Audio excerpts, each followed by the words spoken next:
Achievement Black History Career Speaker event. I am Erica Head, the Director of Elementary Programs. And today we have with us a local doctor. How many boys and girls have ever thought about being a doctor out there? Oh, Dr. McCalla, of course. Not something that ever crossed my mind because it definitely takes a special kind of individual to work with medicine and help people in that kind of way. But we're here with Dr. McCalla. So she's going to tell us a little bit about her journey and her career and the work that she does each and every day. So without further ado, Dr. McCalla, why don't you say hello to our boys and girls out there? Oh, I think you're muted. Good morning. Hello, everybody. They're probably muted at this time, but they're still, I see hands raised. They're sleeping still. They're still sleeping. Oh, I like to go ahead and get started right away with the interview.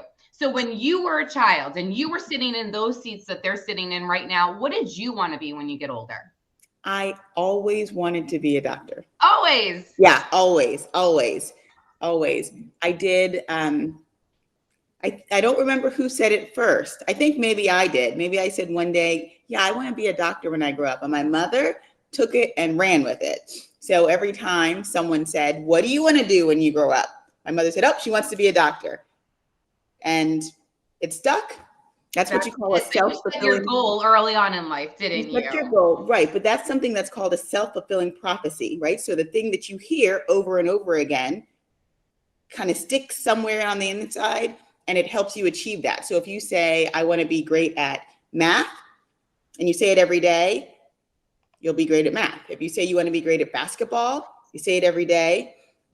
That's where you get better at, where you put your focus. And for me, I wanted to be a doctor, and that's where I put my focus.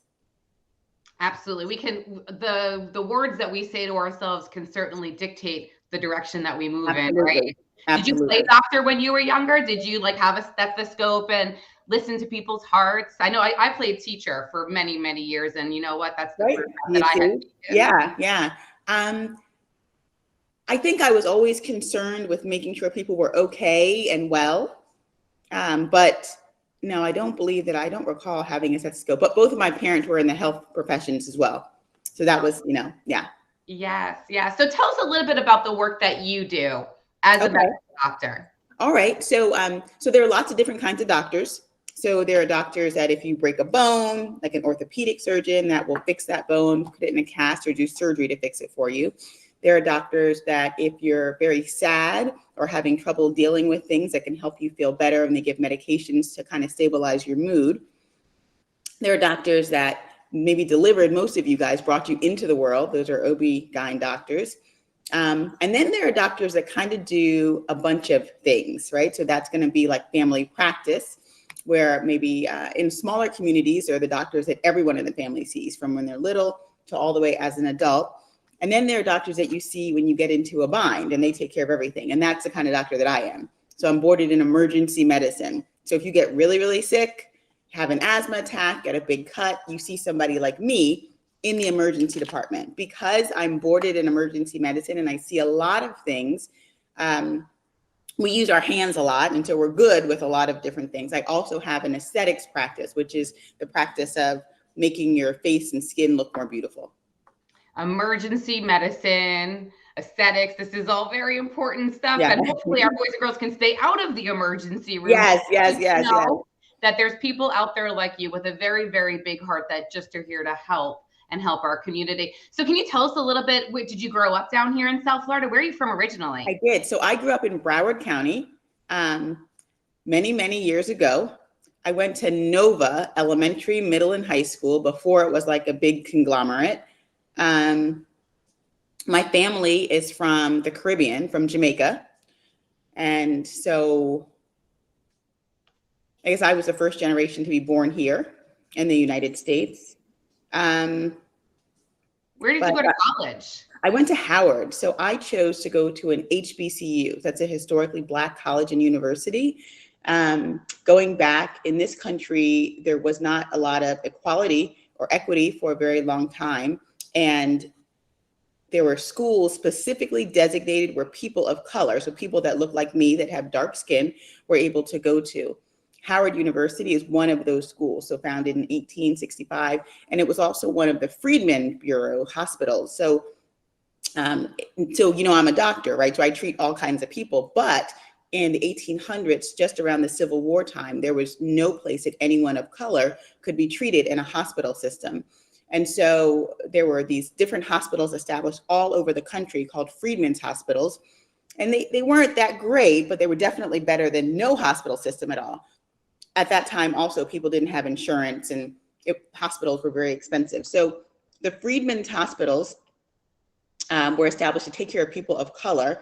And the one that was left standing at the end of the Civil War, so after Civil War, after the Resurrection period, going into the 1900s, was the one at Howard University in Washington, D.C. So all of the other Freedmen hospitals are closed. It's actually a really interesting topic in history, but Howard is the one that stayed open, and that later became Howard Hospital, which later morphed into the university setting. But that was all established around the time of the Civil War.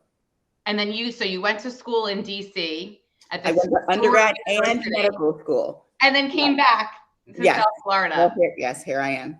Well, I mean, and if your roots are from Jamaica, you probably like the weather here in South Florida. Probably the weather's good. Boys and girls, it's cold in Washington, D.C. Yeah. I've never been. And hopefully one day you'll be a patrol and get to go. Yes, that 5th grade trip.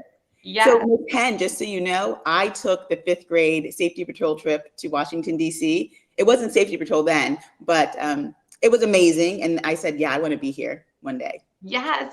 Oh, so back in that you were a patrol and went to DC and then said that you wanted to come back. So boys and girls, this goes back to setting your goals, right? Yeah.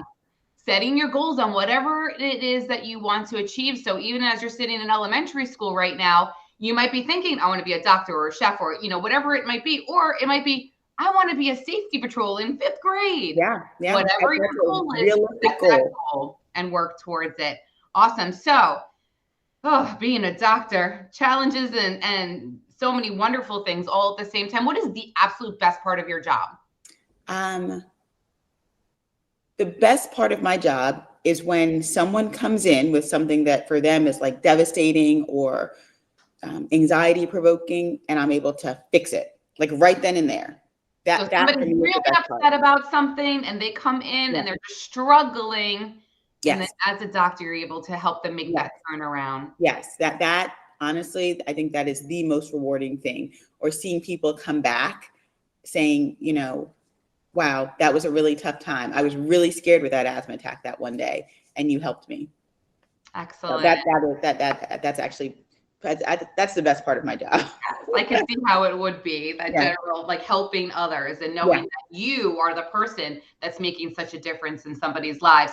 Now, what is the most challenging part of your job? And I'm sure that there's some serious challenges in the emergency department. So emergency medicine can be tough, and medicine in general. I think that the challenging parts are not actually taking care of the patients. The challenging parts are like administrative.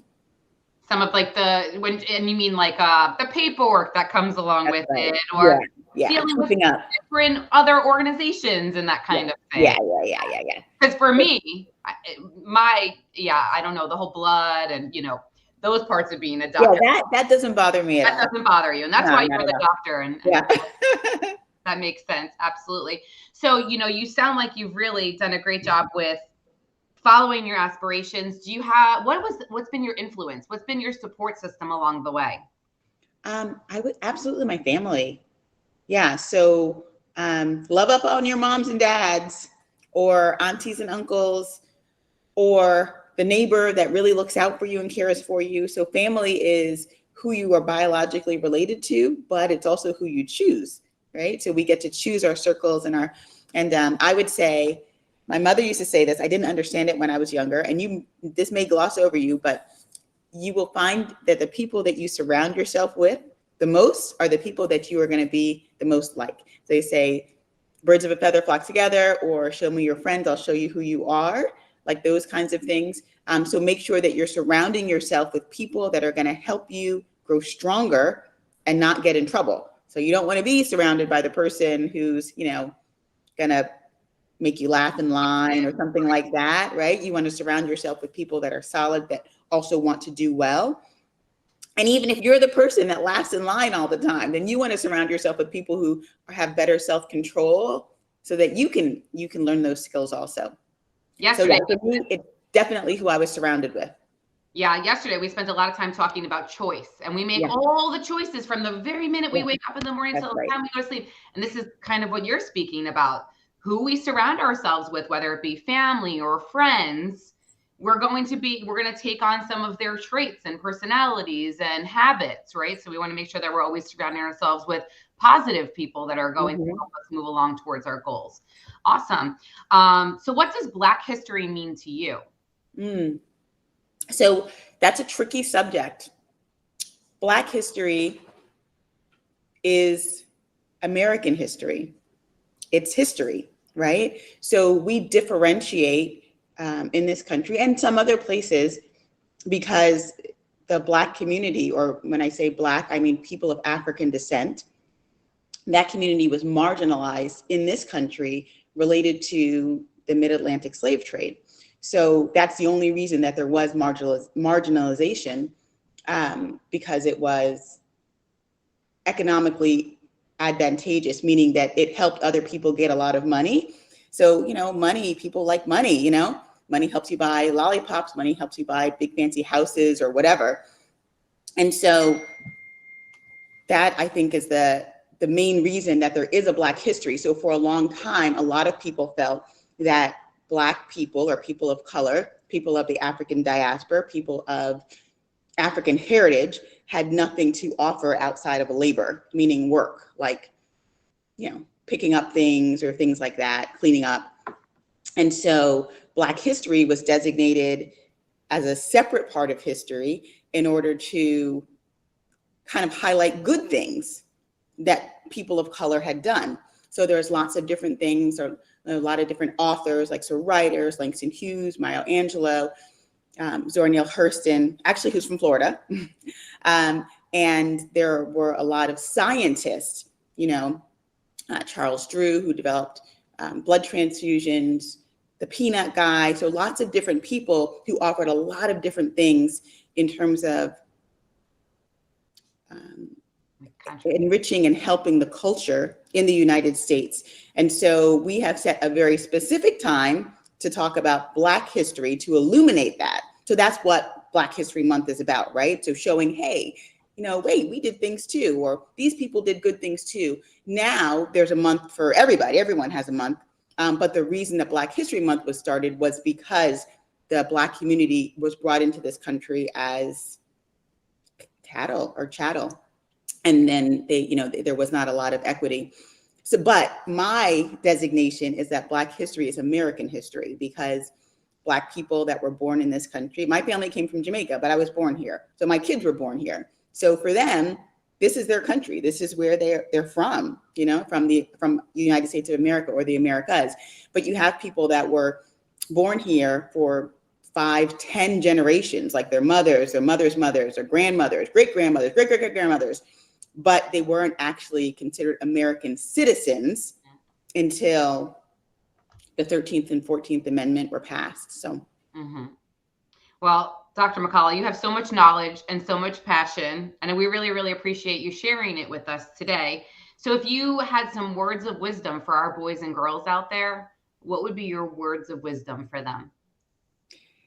Set a goal, whatever that goal is, and you go for it. I love that. You have the choice. You are the master of your ship. You are the captain of your faith. It doesn't matter what kind of family you were born into, what kind of school you go to. You actually have the choice. You have the choice, especially nowadays in the internet age, and you can get information anywhere. You have the choice to do great things, and you should do them. I love that advice. And isn't that the truth? I'm going to open it up to our boys and girls that are out there. So we have emergency room medical doctor here. Do I have questions for her from our boys and girls? No questions. Oh, I'm sure they're thinking. Their wheels are turning. Not one. Okay, let me ask a question. Who in this room, or in these rooms, ever thought about being a doctor? Oh, we have quite a few hands that came up, and we just had a Okay. question that came in the chat box too. Okay. So what does your workday look like, and how long do you work each day? Well, so that is not one of those selling points of medicine. Let me just tell you. So my work days are pretty long, depending on where I'm working. So when I work in the emergency department, my work days are about 12 hours or 24 hours. So it can be a kind of a long day.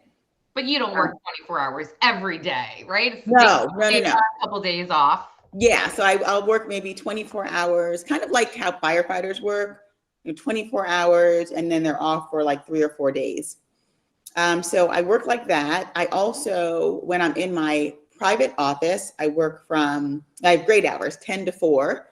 And because I work for myself, I can extend those, go earlier, stay later, leave, or whatever. So it's a nice thing to be able to have more control over your schedule in that way. But yeah, I work a lot of hours.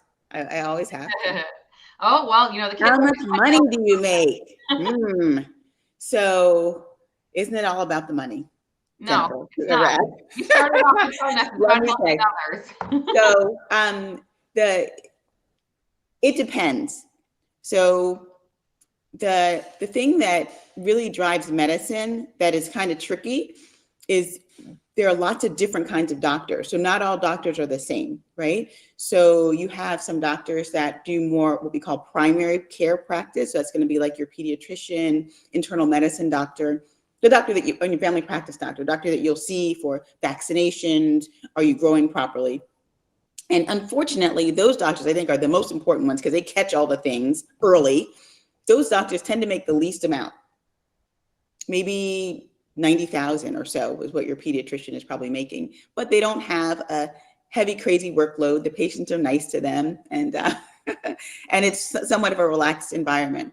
And then you have doctors that do more training. So like a pediatrician does about 3 years after medical school. So that's 4 years of undergrad, 4 years of med school, and 3 years of residency training. So it's still a lot of training, but you may have a doctor like a neurosurgeon, right? Or a trauma neurosurgeon that so they do 4 years of undergrad, 4 years of med school, and like 7 years of training or subspecialties. So 7 to 8 years of training. So it's definitely a delayed gratification.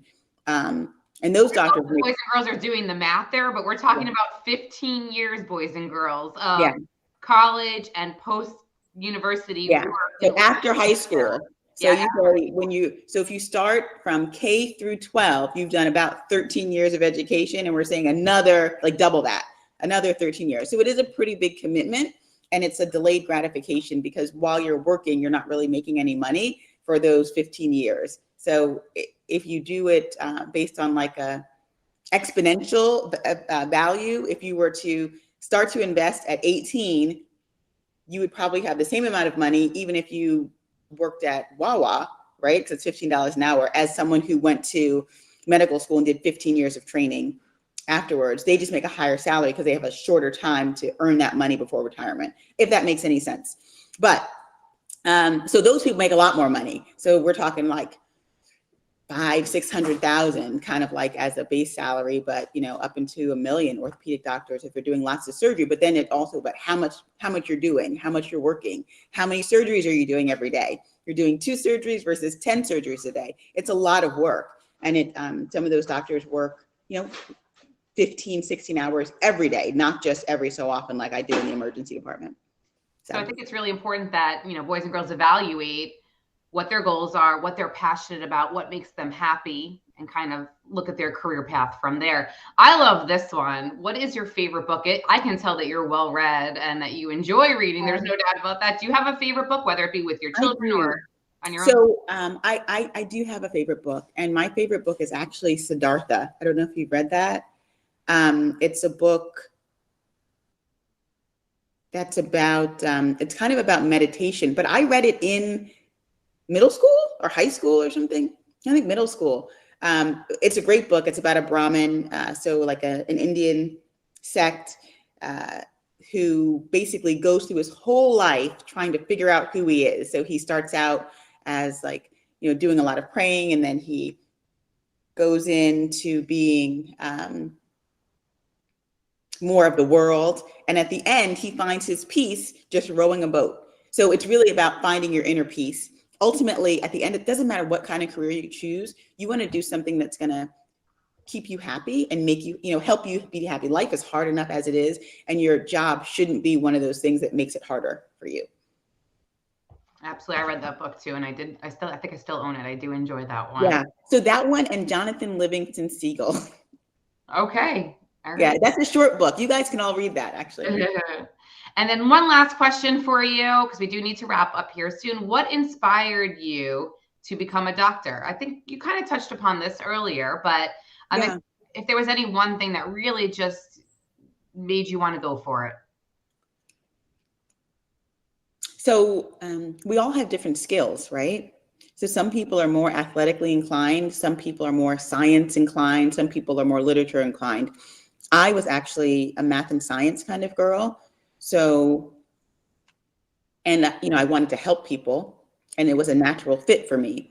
But for someone that, is maybe more of a literature person, maybe it'll be something that's like writing to inspire other people. I love literature as well.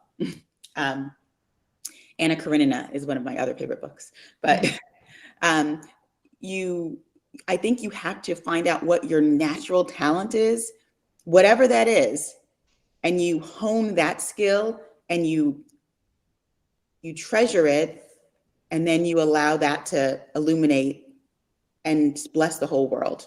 So for some people, it's their art, right? They're just amazing musicians. My son has a great ear for music. Like he can listen to something, play the piano, plays classical piano, and I love it. I took lessons with music for years and years. I still can only play one song. So that's not my natural talent. So if you find your natural talent, whatever that talent is, and you hone it, and then do something that kind of fits it in that way so that it's fun and you can excel. Excellent. Thank you so much for sharing. So just as a recap, these are some of my takeaways from this time with you, Dr. McCalla, but I know our boys and girls probably have many takeaways as well. But really, we got to be careful about our self-fulfilling prophecy. The words that we tell ourselves is what we're ultimately going to carry out in the long run. So we want to make sure that we fill ourselves with positive thoughts, full of goals and action steps towards those goals. So very important that you've been inspired to become a doctor from your parents, and really just helping others is your ultimate goal. Really to lean on your family and your friends for support, but whoever that is, but also making sure that we have positive influences around us at all times. Because once we surround ourselves with people, we'll start to become like them. This was probably one of my favorite things that you said, that you're masters of your own ship. Boys and girls, you make these choices, right? Each and every day we make the choices. So steer that ship in the right direction, and then really tapping into our natural talents to ultimately find peace in what we do. So we thank you so much for your time. We're going to go ahead and wrap it up. Boys and girls, you can join us tomorrow, same place, same time. Have a great day. Thank you so much for having me. Have a wonderful day, everybody.